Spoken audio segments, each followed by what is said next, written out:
Houston, we have a problem.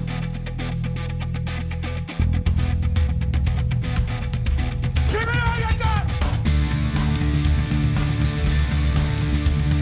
But what I do have are a very particular set of skills. Give me back my gun! I didn't kill my wife! I don't care! Hello and welcome to Stand and Watch, the best and only dad movie podcast you're ever going to listen to, because we killed all the other ones. We're the only ones. We straight up killed those men. They're gone. Their sons and daughters are orphaned. You'll never find Bye, the Daddy. bodies. We got rid of them in different ways. Some poisons, poisons in bathtubs, kind of like they did in Breaking Bad. Second episode in a row where I bring up Breaking Bad. I'm sorry. We've also just, we're really good at finding holes and digging holes and putting bodies in those holes. Sometimes the holes are already there. We don't even have to dig them. We just fill them in. It's really convenient when someone leaves an empty hole for you to fill. Yeah, body-sized. Not every Body-sized. not every hole is body-sized. You know what I call those? What do you call Do you know those? Do you want to know what I call those holes that someone else dug for you? What do you call those holes that someone else dug for you? I call them a gift from God. Was not Because he expecting knew. that. He knew you needed it. He knew you needed it. Interesting. Why would you give credit to those holes to a fictional character instead of the person who dug them? I got in trouble for calling God a fictional character one time in college. Did you really? Yeah, so I had a roommate that was very religious, and I was I was an agnostic asshole at the time. And we're in the dorm room. My girlfriend's over, my now wife, and we shared a twin bed for some reason. We wanted to be uncomfortable all the time. Light was on, he was reading his Bible. And I look at my now wife and I said, we can turn the lights off as soon as Zane's done reading his fairy tales. He did not like that. Oh. He did not like that one bit. Never question a man's faith. Never question it. Unless he's being an asshole. I shouldn't say this because when we release these, I promote the episodes in some of the Discords I'm in, but I'm in a Discord and there's a bunch of wrestling fans in the Discord. And there's this one wrestler named Joe Hendry who's kind of popular online. He's a bit of a meme. And everybody in the Discord, all the wrestling fans in this Discord like this guy, except one guy who dislikes him. And so I thought, what happened was he appeared at WrestleMania, and the guy who runs the Discord changed his profile picture to the picture of this guy's face at WrestleMania.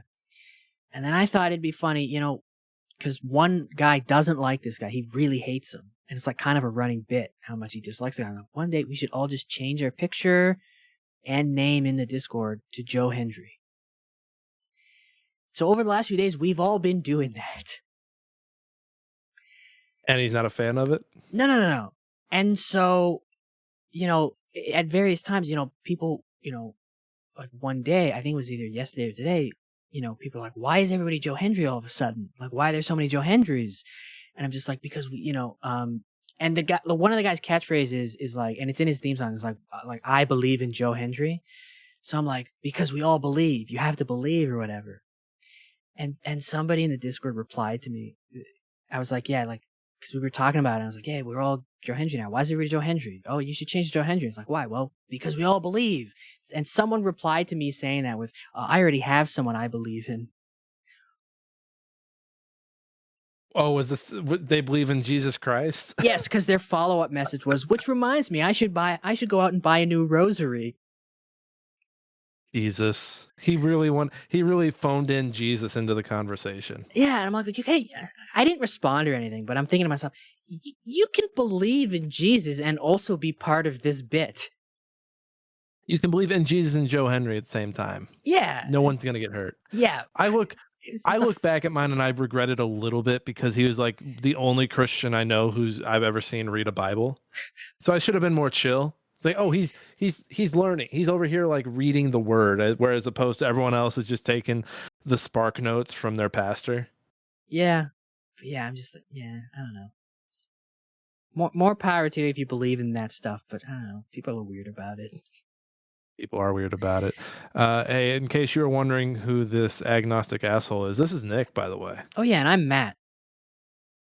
I kind of like that new intro where we just remember randomly. Yeah. That should be it. You know, it took us a little bit to find our outro of the "Don't Tell Your Mother," and you know, maybe maybe this is something we do heading into the new wheel. Our new intro will us be forgetting to introduce ourselves until we remember. Yeah. Hi, Steve. Hi, Steve. You know what? It's a good way to, because we always ramble. So rambling before our intro, it's a good way to segue in. But will that turn people, rambling? Will that turn people off? We're like, oh, they've been rambling for 15 minutes. I don't even know who these guys are. Who gives a shit? If they don't want to listen, they don't have to listen. Fuck them. Yeah, fuck them. Fuck you all. Not you, Steve.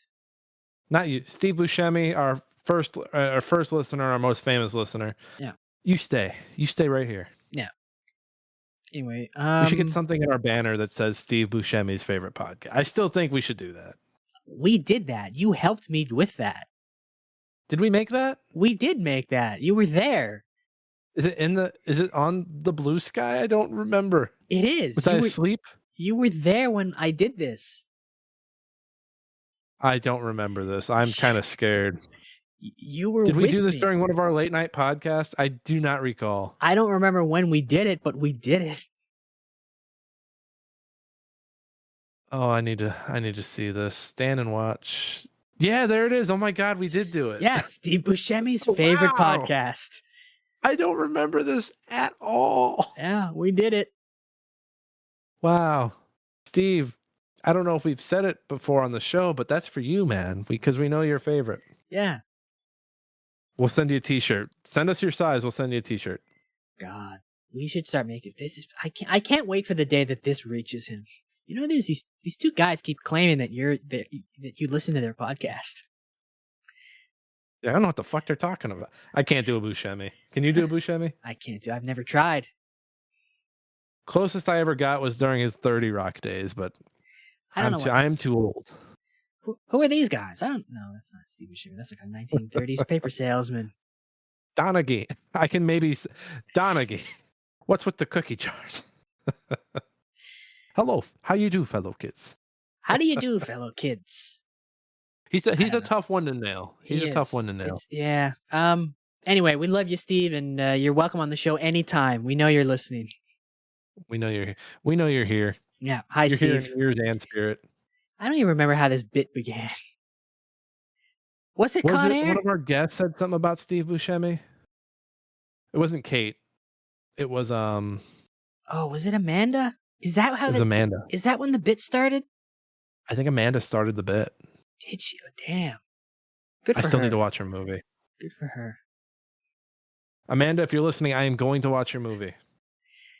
No, I did not put it on the wheel, but I'm going to watch your movie. You'll have watched it by the time this episode comes out. Yes. I did watch it. I watched it a little bit after she came on. It's pretty good. Oh my God, I because she even DM'd me a few weeks later, and I was like, oh, I haven't seen it yet. I'm sorry. I'm a terrible podcast co-host or host or whatever my title is here. Prisoner. Hey, you asked me to be the co-host. Let's not forget the history. I know. I'm crashing out over this podcast. Speaking of crashing. Wedding crashers. Wedding crash. It's wedding season. I got a stage 5 clinger. Is this going to be one of the episodes where we just regurgitate quotes from the movie? It's almost 2:00 your time, AM. So probably. Good movie. This is here. I got the Wikipedia up. Let me read this. Before we start quoting this movie. Left and right. Wedding Crashers is a 2005 American romantic comedy film directed by David Dobkin, written by Steve Faber and Bob Fisher, starring Owen Wilson, Vince Vaughn, Christopher Walken, with Rachel McAdams, Isla Fisher, Bradley Cooper, Jane Seymour, and Jane Seymour in supporting roles. The film follows two divorce mediators, Wilson and Vaughn, who crash weddings in an attempt to meet and seduce women. The film opened on July 15, 2005 through New Line Cinema to critical and commercial success, grossing $288.5 million worldwide on a $40 million budget. It was the sixth highest grossing film of 2005 in the United States, became the first R-rated comedy to make $200 million at the domestic box office. The success of the film has been credited with helping to revive the popularity of adult-oriented R-rated comedies. Is this peak Vince Vaughn? I think this is peak Vaughn, because after this, he got into his I want to be in a Christmas movie phase. Did he? So let's see. Wedding Crashers 2005. 2006 was the breakup when he was dating Jennifer Aniston. 2007, Into the Wild, Fred Claus. There it is. There it is. I told you. 2008, Wild West Comedy Show and Four Christmases. 2009, Couples Retreat. Yeah, this was peak Vaughn. Okay. This was the end of Vaughn as we knew him. Because before that, here, I'll read off. Let me he was go in back in Mr. time and Miss. with He you. was in Mr. and Mrs. Smith and Be Cool the same year as Wedding Crashers. Hot damn. Yeah, so here, I'll start at 2003 because that's really when this is his like peak, and he's got some stuff in the 90s, but we'll skip over that for now. He did Old School in 2003. 2004, he did Starsky and Hutch, Dodgeball, Anchorman, and a movie called Paparazzi, which I've never seen. Yeah, 2005, Be Cool, Mr. and Mrs. Smith, Wedding Crashers. So it was like 2003, between 2003 and 2005, Vince Vaughn was unfucking touchable. Oh, he's so good in Be Cool. Have you ever seen Be Cool? Is that the sequel to Get Shorty? It is. I don't think I have. He plays a guy who acts and talks black, and he's like The Rock's like pimp manager. So he's playing the who's the manager from Entourage? Is that Harvey? Not Harvey. I don't remember. I'm blanking on it. He's doing one of those. Yeah, but it's He's being the slick really funny. manager. Yeah. Oh, but yeah, he dresses black, like, and talks black. Yeah, I'm looking at this. I'm looking at Vaughn's filmography, and I'm just really bummed out. Freaky was okay in 2020. Freaky is really good. I like Freaky. I don't mind The Internship, if I'm being honest with you. I haven't seen it. I need to watch it. His season of True Detective's fine. People like to fart on it. He did play Freddie Funkhauser in Curb after the original Funkhauser died. He's very good as Freddie Funkhauser. He's good in Hacksaw Ridge. That's a movie made by an evil man, but it's a good movie. Excuse me, that is a he's a diplomat of Hollywood, thank you very much. Or secretary, whatever the title is. What else do we got? Yeah, Freaky. Yeah. What's Bad Monkey? Good show. I started it. I need to go back and finish it. I did enjoy it. Bill Lawrence is on a tear right now, so Yeah. yeah. I did enjoy Bad Monkey, but yeah, this has got to be peak Vaughn. This was him at his funniest. I think he improvised a shit ton in this movie, and it's really good. Oh, so many. Can I just okay? Let's read our Letterboxd reviews, and then I'm just gonna. I have the quotes page pulled up. You're just gonna quote the movie the entire time. I mean, it's a comedy. What more can we say about it other than it's funny or it's not? What are you here for if not Right. for us to quote it? Yeah, I love to and again, like I'm gonna just quote this movie, but you'll see when I read off these. A lot of these quotes won't really sound that funny when I say them because they're not jokes, but they're funny the way they're quipping.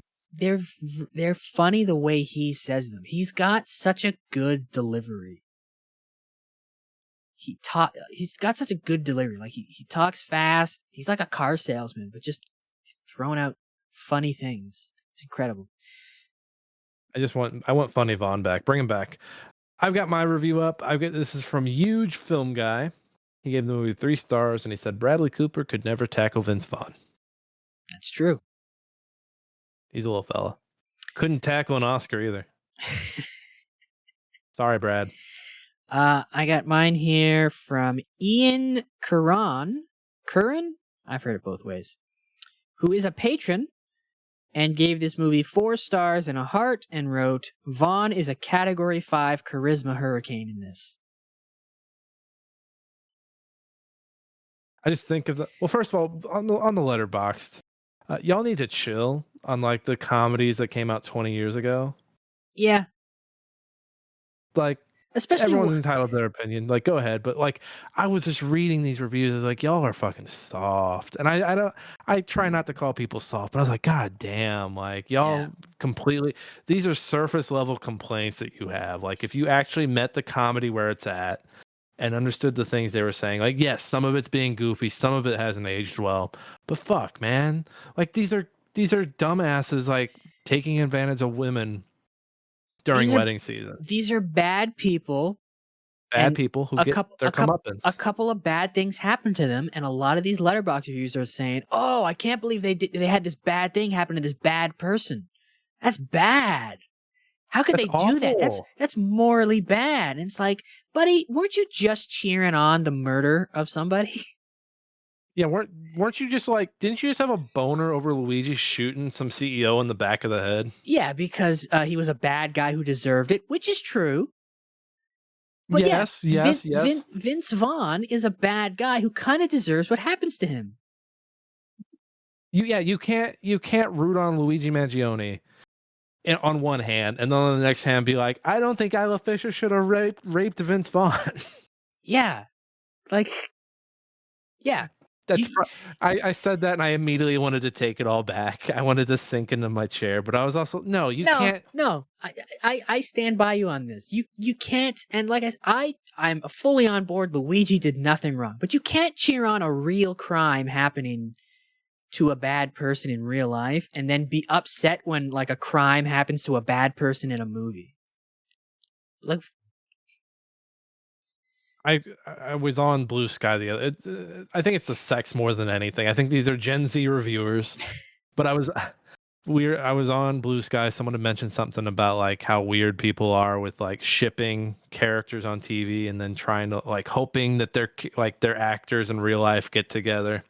And I made a comment about like, yeah, really weird that like that group of people are like on the rise alongside of the people who don't like sex in their shows.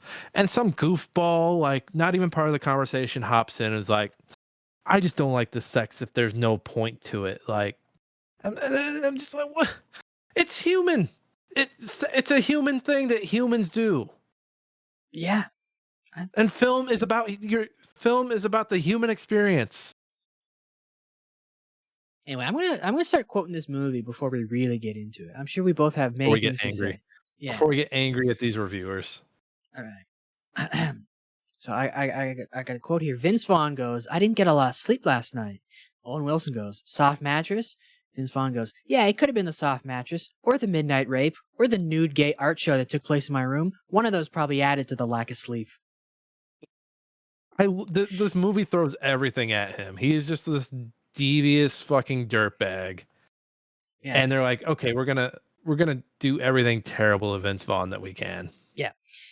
Here we go. Owen Wilson goes, don't waste your time on girls with hats. They tend to be very proper. Vince Vaughn, yeah, well, the proper girl in the hat just eye fucked the shit out of me. Other people, they're in a church when this happens, by the way. Other people stare at him. Owen Wilson goes, why don't you say it a little louder? I don't think the priest heard you. Oh, here's one that I really like. Todd is the brother of all the sisters, the son of the governor. Jeremy tried to seduce me. I want my painting back. The painting was a gift, Todd. I'm taking it with me. Here's one I like. Vaughn goes, wow, Mr. Environmental is also a hunter. That's got to be an interesting combination. Bradley Cooper, whose name is Sack Lodge. Great name. Goes, I hunt quail, Jeremy. They're overpopulated in this region and they're decimating the grubworm population. You got a fucking problem with that? He's cocking a shotgun the entire time as he's saying that. Yeah, and Vince Vaughn goes, not nearly as much as I do with the entire attire that you have. Not nearly as much as I do with the attire that you have on, or just your general point of view towards everybody. But let's go kill some birds. I'm psyched. There's the one everybody knows. Mom, the meatloaf. God, that whole scene. Ah, the meatloaf. We want it. We want it now. Do we like that scene? Like, I don't know. I've kind of spoiled on Will Ferrell, but I do think that's a really good scene for him. It's a good scene. It's a great scene. It's funny. It's such a good like wow, we're fucking losers.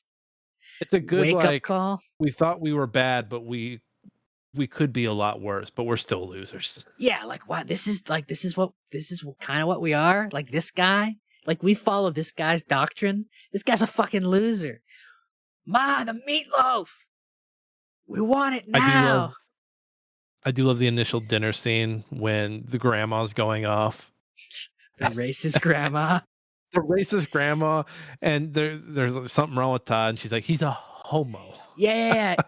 Vince Vaughn goes, Todd, I noticed you haven't even touched your food yet. And Todd goes, I don't eat meat or fish. He's a homo. Yeah, I just from him not eating meat or fish, and then him like, I'll be in my room painting homo things was something that me and my brothers used to quote all the time. We would just be leaving the room. Good scene. It's a good line.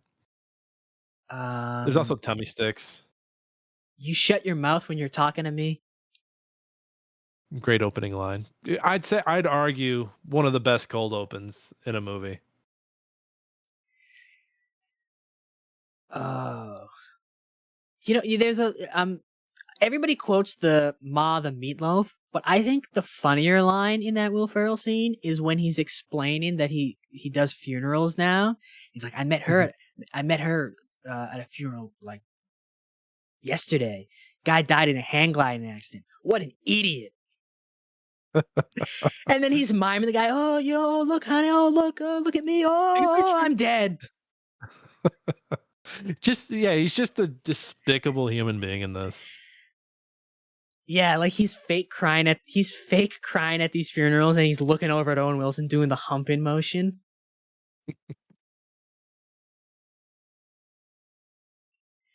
I mean, we're quoting the hell out of this movie, but what do you like about Wedding Crashers? What don't I like about Wedding Crashers?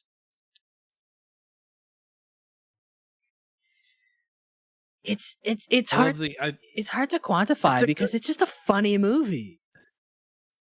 It's a good funny movie. Like you've got a lot of Alzheimer's and like Alzheimer's. You've got a lot of like star power in this movie. Yeah. You got Watkins. You got Watkins. You got Owen Wilson. You got Vince Vaughn. You've got Isla Fisher. Is this early Isla Fisher? I think so. Yeah. You've got early Rachel McAdams, who would actually work with Vince Vaughn again in True Detective. Oh yeah, crazy enough. You've got. I didn't know the mom was a Bond girl until you told me. Jane Seymour. I believe that. Yeah, that's how she got her start as the Bond girl in Live and Let Die. Fucking banger of a song. Yeah. Live and Let Die. Boo boo boo boo boo boo boo boo. I like how oh no, is she not around anymore? Did she die? No, she's still alive. Okay, I clicked on her IMDb and I saw a was on there, but she was born as. Okay. Whew. Whew. Scary IMDb scared me there. But no, I do like the movie opening on a divorce mediation. Yeah. And this couple just hating each other's guts. And there's the shut up, you shut your mouth when you're talking to me. But then they're fighting over the frequent flyer miles, and the husband's like, I earned those miles. And the ex-wife is like, yeah, you earned them flying to see your whore. I love how they're arguing, and then Vince Vaughn just goes off on a rambling tangent in his Vince Vaughn way, and like you're like, oh, he's gonna convince them to like reconcile, whatever, and it's just like, yeah, can you stop talking? Yeah, he's like, can you give her some of that water? Can you two stop talking? Yeah, can you two stop talking now? yeah, there's so much of this movie is improvised, and I love it so much. You can tell. You can tell they did a lot of takes for each of these scenes. Yeah, and I don't even know if it's just because everybody was. I feel like Vince Vaughn was just improvising things, and everybody was just catching up to him. Yeah, this is like you said earlier in the show. This is Vaughn. This is top. This is top dollar Vaughn. Yeah, This is top dollar Vaughn. And then, I mean, maybe this is just maybe it's just my 13-year-old hormones resurfacing. But like Rachel McAdams is great in this. She's like a fucking heartthrob. yep. Bradley Isla Cooper. Fisher is Bradley Cooper's really good in this. As just this absolute shit bag. terrible person. Yeah, And then you got Isla Fisher just being batshit crazy. yep. This movie. I don't know when I saw this movie. Probably when I was like 12 or 13. Very, very formative movie for my thing for redheads. Yeah, I mean, I married a redhead and I never looked back. Yeah. There's a guy named Trap in this movie, which I think's hilarious. Is Trap the guy who's like egging on Bradley Cooper when he keeps tackling Vince Vaughn? I think Trap is the guy he calls Okay. when he's like, Trap, yo, Trap. I need you to look into these guys for me. Who's the guy he's like with Bradley? I don't know why he's even there. He's like Bradley Cooper's friend, and he's there at their little family like lodge or whatever for this thing. But he's with them playing the football game, and every time he tackles Vince Vaughn, Bradley Cooper like breaks his ribs or whatever, and this little dweeb of a man is there going, yeah, that's what they call a sack lunch. Nom nom nom nom nom nom nom nom nom. I fucking love that guy. Is Trap. I think that is Trap. I think Craig was the friend he called. I'm looking at the picture here. Trap's got the black hair or the brown hair. Yeah, I love that guy. It's and I don't think he says. I think he's got like one line in the whole movie. But just that scene. I'm also like wondering what the hell is that guy doing there? Because everyone there, it's a family thing. Yeah, I don't know, but I love that he's there because he's there to go. That's what they call a sack lunch. Nom nom nom nom nom nom nom nom nom. I like that this movie, like at the surface level, it's people call it like a dude bro, hell yeah, bros are sick comedy, but I mean this is about two losers realizing they're losers. Yeah. You know what? I love that Vaughn realizes it first. I do like that because he's the bigger loser of the two. Yeah, like he's the one that's so much more into it than like Owen Wilson is, and like he's the one that's against Owen Wilson, like going after Rachel McAdams this hard. He's like, it's against the rules, you're falling for this chick or whatever. And it's like that's, we gotta listen to what Chaz says, or whatever. And like he's the bigger like motor mouth, like I don't know, disciple of this doctrine of theirs. And he's the first one to be like, nope, I love this Isla Fisher, and we're getting married. All it took was the midnight rape and the nude art show. Yeah, and I love it. Like he goes to Owen Wilson, and he's like, yeah, I'm getting married. And Owen Wilson's like, get out, get out. I'm reading Don't Kill Myself books. Yeah. That shit you happy. Those books weren't yours. Oh, and I love that the thing that makes Vaughn realize that he's a loser is that he's just another notch on Isla Fisher's belt. Yeah. The thing that everyone's been saying that he's doing to her, she's doing to him. So he's like, wait, I don't feel like that makes me feel not good at all. Yeah, when she tells but I kind of love that she's crazy. Yeah, like when she tells him, oh, I'm not really a virgin. I just say that because guys really like it. Oh, the way she says Jeremy in that moment, that used to do things to 13-year-old Nick. Yeah, but it's a great moment because she's doing, that's when he realized, oh, wait a minute. She lied to like make me want to have sex with her. That's what I do. Wait a minute, that's my thing. Yeah, she did it to me. And then I think Owen Wilson to a point realizes he's kind of a loser for like He's a loser for doing the wedding crashing stuff, but then he realizes later on that he's a loser for like pawing at Rachel McAdams as desperately as he was this whole trip. Yeah. And he doesn't really realize that until he's at Vaughn's wedding. And at that point, it just becomes that you don't have to be with me, but just don't be with this sack guy. Yeah, I do because I like that, because a lot of rom-coms will end, breaking up a wedding or whatever, marry me and whatever. I do like that Owen Wilson is like, listen, just don't marry that douchebag. Like, dream big, dream bigger. You deserve more. It may not be me, but it could be. Maybe, I'd like it if me and you got together, but, just don't marry that douchebag, because, you thought I was a loser, and I was a loser, but so is that fucking guy. And then Christopher Walken, like, is in this a little bit. He's not in it too much. No, I think that's my one negative, is that I wish there was more Walken, because he's fun. Walken is funny, and you have him. I love that he comes into the room during the midnight gay art show, and he plays with the rope that that Vaughn is tied up with on his leg, and he just talks about Todd's nightmares. Meanwhile, Vaughn is like tied up, arms and legs. Doesn't respond to that at all. Just leaves him there. Christopher Walken's funny, and I wish they gave him more to do. Yeah, he's very absent. He's very absent to a point. Yeah, like he's there enough that you're like, oh, Christopher Walken's in this movie. Yeah, great, funny.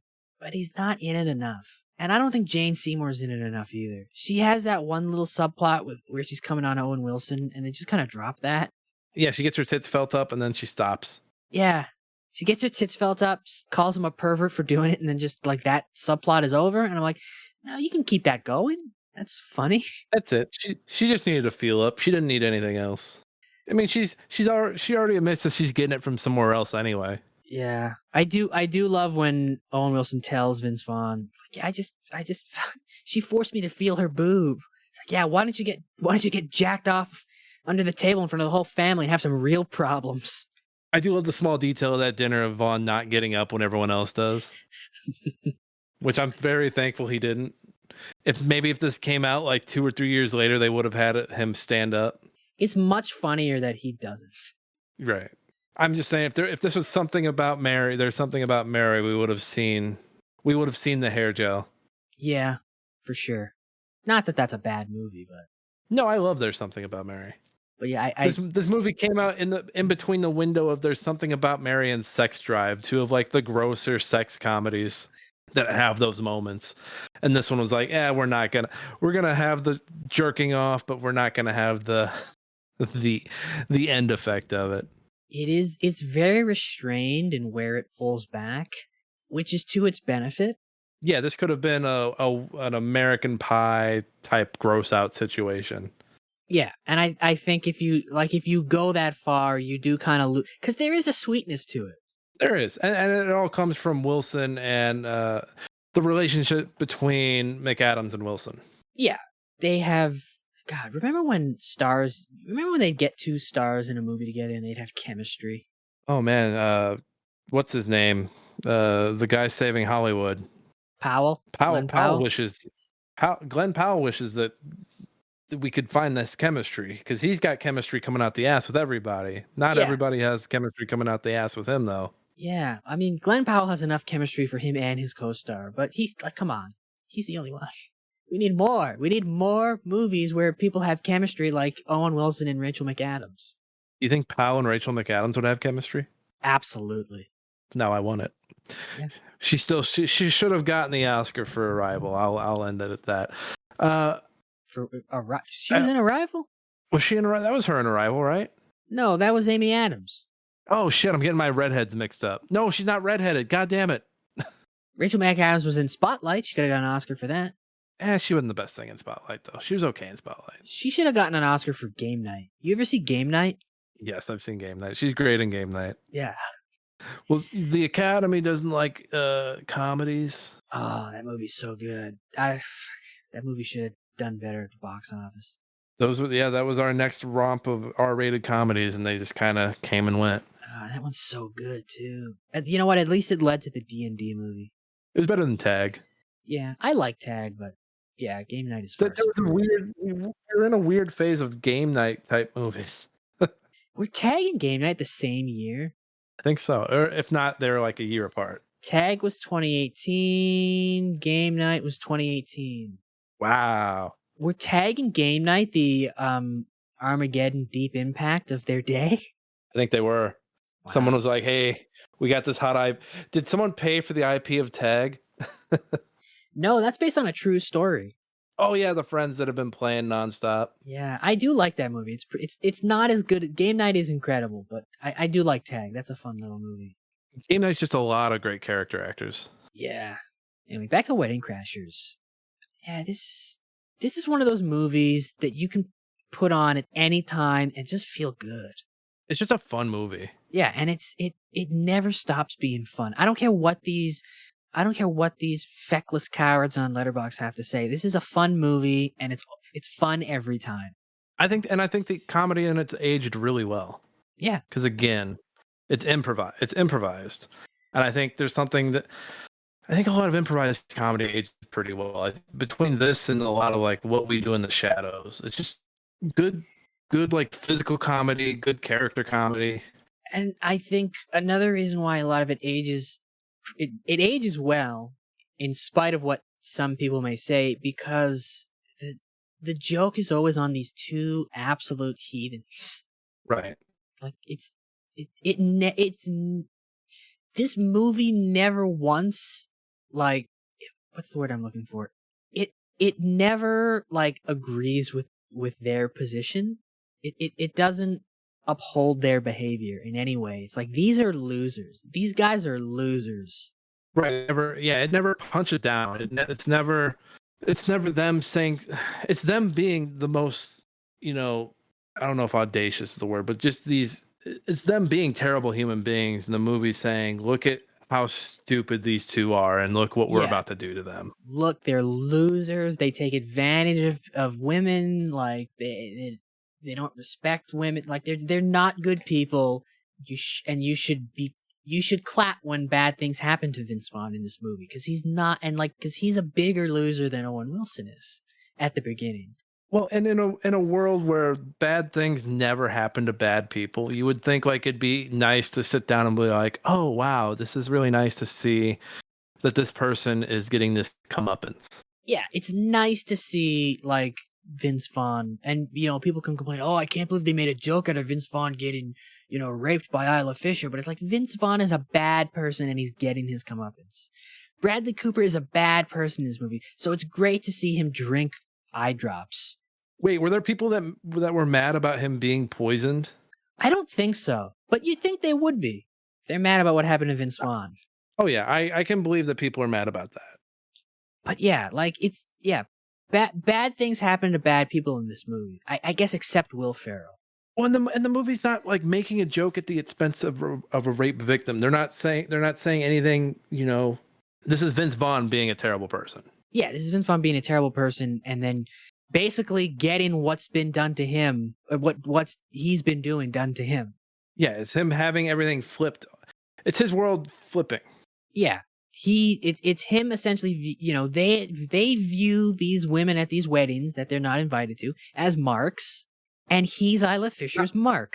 They're not. Yeah, they're notches. These women are notches to them, and it's Vince Vaughn becoming a notch. Yeah, like, and again, like, and this is maybe we didn't even mention this when we were saying the quotes, but like one of the most memorable quotes of this is, "We got a stage 5 clinger." Like, this is how these two like quantify these ladies. We got a stage 5 clinger. Yeah, and when they're reminiscing about these women, there's never any names. It's always the redhead that was my first Asian that. Yeah. Don't go out, tattoo on the lower back, might as well be a bullseye. Don't go for girls in hats. They tend to be very proper. Yeah, I don't think they get a woman's name right until they meet Isla Fisher and Rachel McAdams. Yeah, they talk about these women the way like a hunter would talk about a deer they're looking to snag. And again, this is not us condoning rape. Rape is very bad, but this is the movie turning Vince Vaughn's world upside down. Yeah, and he's a bad dude who gets what's coming to him. So just chill the fuck out. Yeah, and it's very funny. Do you have anything bad about Wedding Crashers? I know you mentioned wanting more walk-in. Is there anything else? Yeah, no, that's it. I wish there was more walk-in, maybe a little bit more Seymour. I don't know. I remember when I was younger, I hated the back half of this movie because once they leave the vacation house, I felt like it kind of, I don't know, it felt like a different movie. But watching it as a 30-something with kids now, and my kids weren't watching it with me. Don't mistake me there.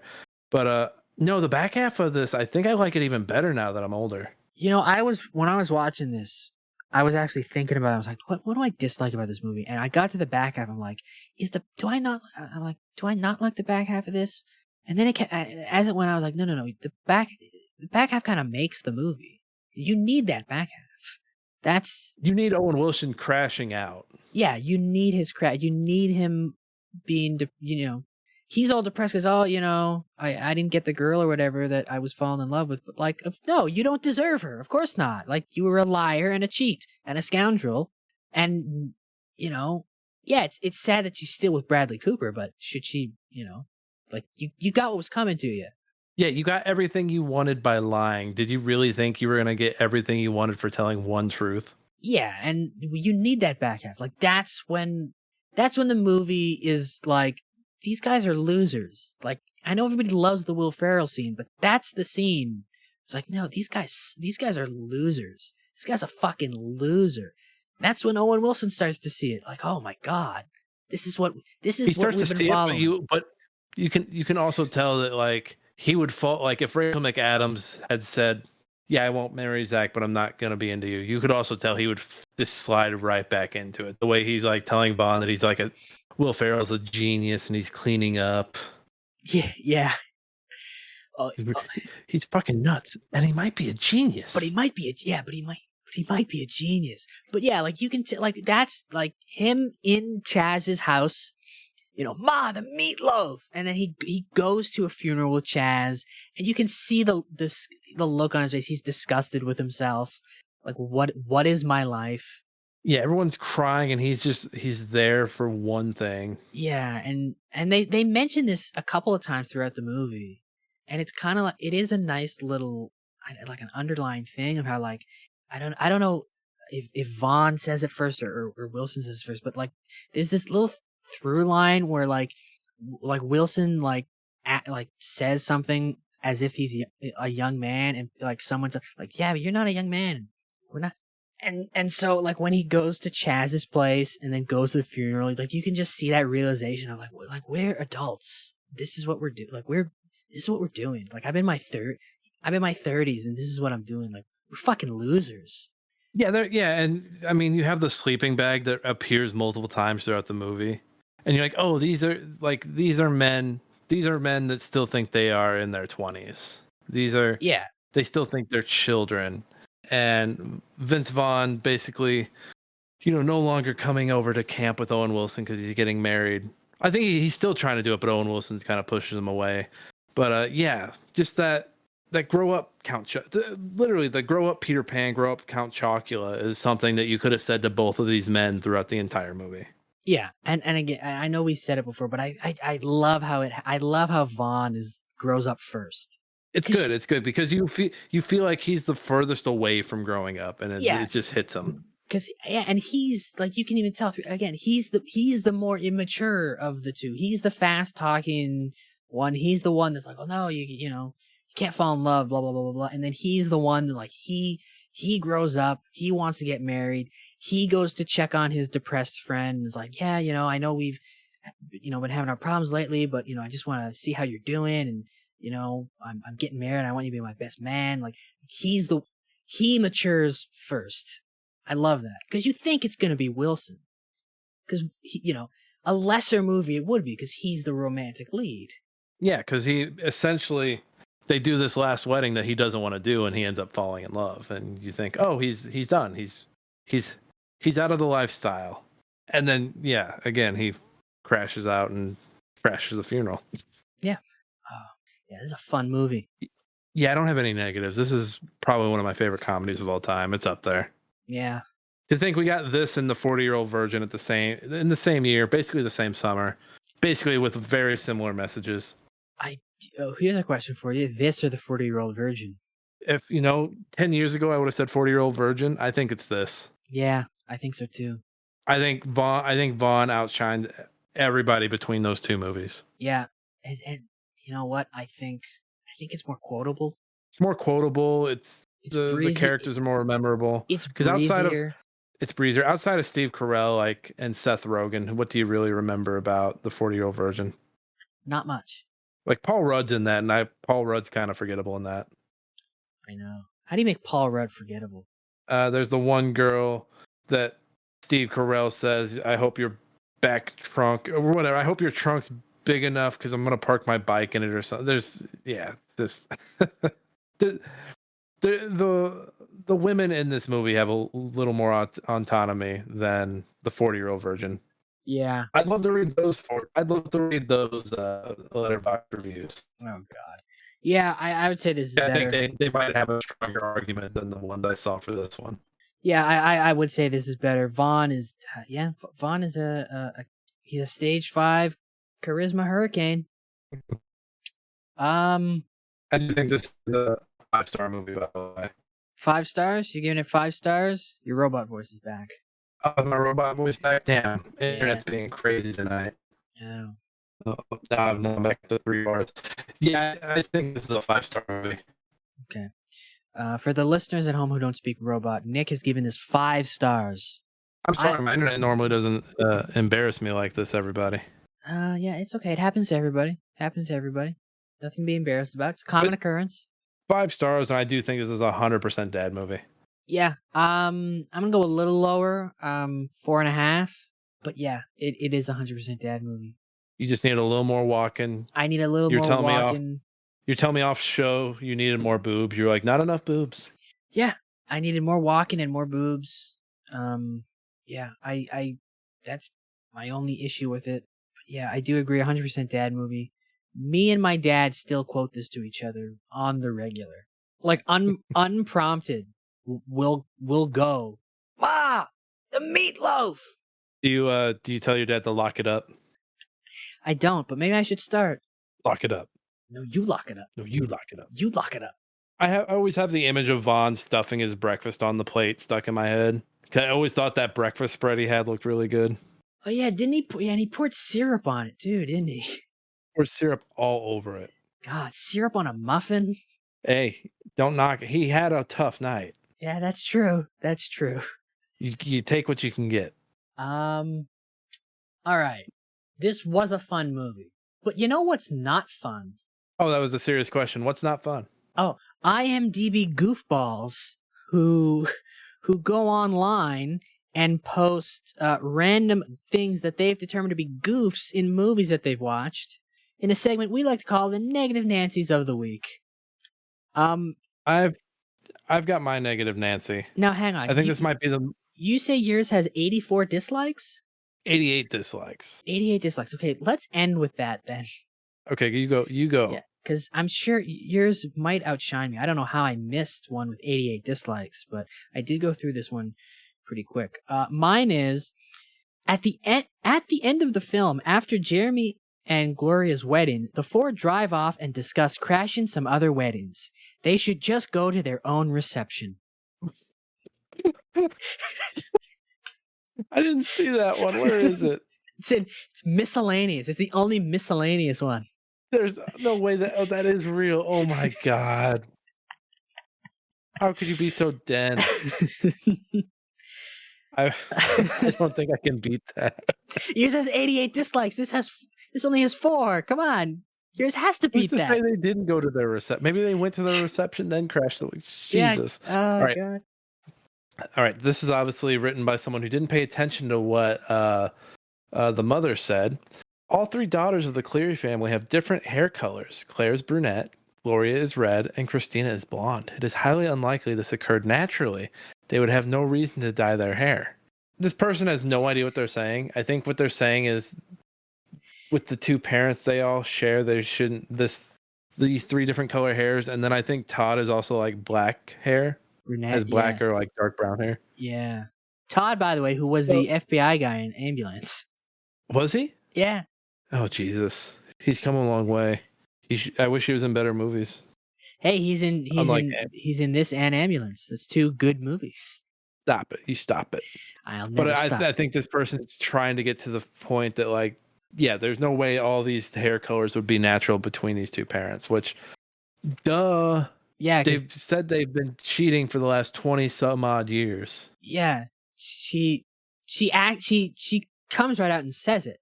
Yeah, she's not shy about it. Yeah. Ugh, fucking goofballs, man. Yeah, I hate him. Okay, did you think of a dad joke for this one? Because I did just before we started. I know I said I didn't have one, but I got one now. Go ahead and do yours. I don't have one. All right. Why did Christopher place last in the marathon? Is it because he was walking? He was. Good dad joke. Yeah. I have not. I was gonna do a Vaughn pun, but I have nothing. All right. Well, no wheel spin because last episode. This is awkward. Yeah, there's no wheel spin because this is the last movie of Son of Wheel. We did it. We did it, Joe. We did it, Joe. Son of Wheel can now rest in peace. That's right. Son of Wheel has died. Yeah. But you know, when things die, other things are birthed. It's reincarnation. It's the cycle. It's the wheel of life. It's the wheel of life, which we do have trademarked, by the way. Do not come for it. Yeah, we will sue your ass. That's our phrase, and you can't do anything about it. It's the wheel of life. You can't say it. It's our phrase. You can't say it. Yeah, it's our turn of phrase. Next week we'll be ranking this wheel, and just in terms of the movie we liked the least to the movie we liked the best, much like we did last wheel. Is Megalopolis at the bottom for you? Because it's at the bottom for me. Yes. Okay, I just wanted to make sure. Because if it was anywhere not at the bottom, we'd have to end this show. I mean, when you say bottom, do you mean like the very bottom? The very bottom. Yeah, it is. Like literally, the movie has a scene where a guy, John Voight asks, "How do you like this boner?" I love that scene. That's the best scene in the movie. No, the best scene's the anti-wow Shia LaBeouf like conniving together. Before we head out of here, I do want to ask you, because I know is there a scenario where you can see because of the anti-wow antics, couldn't there be an argument to be made of not necessarily ranking Megalopolis outside of the bottom, but putting it higher than something like Man of the House? No, because as bottom, as bad as Man of the House is, it at least is coherent. But it doesn't have anti-wow. It doesn't have anti-wow, and it doesn't have anti-wow saying "What was that?" and Shia LaBeouf responding, "Your pussy." Like, is anything in Man of the House as funny as what do you think of this boner I got? I don't think it is. The mascot with the submachine gun. Is that funnier than what's that? Your pussy? No. Again, I'm not saying that I ranked Megalopolis higher than last, but couldn't you make the argument that it's at least 23 out of 24? No, I don't want to live in a world where it is. Okay, I am curious. I think we'll have a very similar top and bottom and a very different middle. This is a very good wheel. I do think Son of Wheel was better than its predecessor. Yes. Do you think any movie on Son of Wheel though was better than Collateral? Yes. Really? Because I don't. I actually think 2 movies on this wheel were better than Collateral. Really? I'm curious. I'd ask you which ones. But I'd almost argue 3, but I'm not that crazy. Really? Because I don't think any are. Is one of them the Beekeeper? No. Okay, good. I will say Beekeeper is in my top 10. You'd be surprised how high I ranked it. I don't know what your number. I think I know what your number 1's going to be, but I have my reservations. I guess we'll find out. I think I know what your number 1's going to be. You're probably right. Yeah. You're probably right. I got like a licorice pizza. I got a 90%. Got a 90% chance I'm right in what your number 1's going to be. I think you do know because I've talked about it a lot. Yeah, it's Jumper. I love that movie so much. I got out of the episode. Got out of recording the episode for it. But, it was those damn tariffs. Those damn tariffs. I hated that movie so much. I had a tornado come through and cut my power so I wouldn't have to record it. Anyway. Said, no way, not doing it. Until next time, ladies and gentlemen, make sure you follow the show on Blue Sky. If you're not on Blue Sky, just subscribe to wherever. I don't care. YouTube, Spotify, Apple Podcasts, whatever you listen to this on. Subscribe. Don't miss an episode. Give us a review. It doesn't have to be good. We'd prefer it if it was good, but, be truthful to yourself. And whatever you do, don't tell your mother.